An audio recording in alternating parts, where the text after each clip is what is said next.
Cemal buraya geldiğinde, fotoğrafları çektiğinde bilmemeli. Resimleri makinenden sileceksin.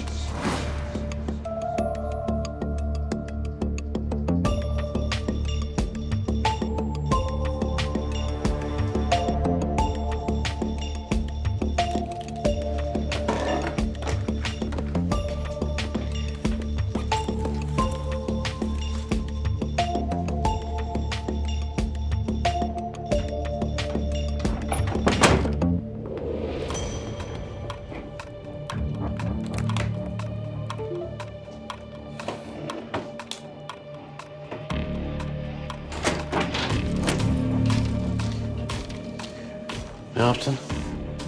Cihangir'in dosyalarına baktım amirim. Orada bir şey yok.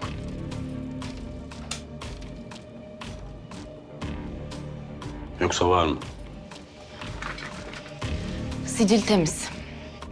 Ama DVD izlemiş olabilirim diye düşünüyorum. Anlat. Hiç yorum yapma.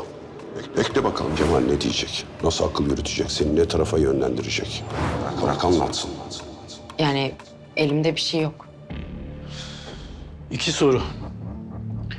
Cihangir bu DVD'yi biliyorsa nereden nasıl biliyor? Yani demek ki ya ona da gönderildi ya da DVD'yi gönderen Cihangir. Yok.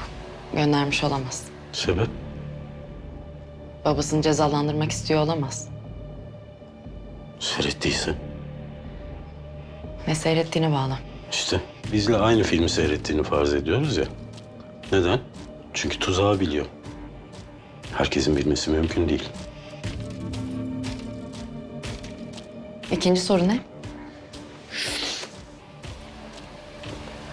Biri Kaan'ın olup biten her şeyi öğrenmesini istedi.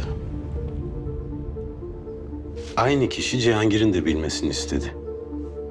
Niye? Yani soru çok da ikinci soru bu. Resimleri makinenden sileceksin.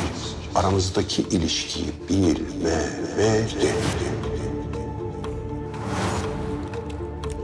Ben hiç fotoğraf bakmaya falan dayanamıyorum biliyor musun?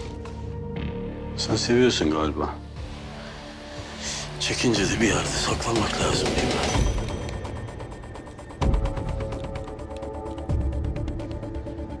Hepsi ayrı meşgale.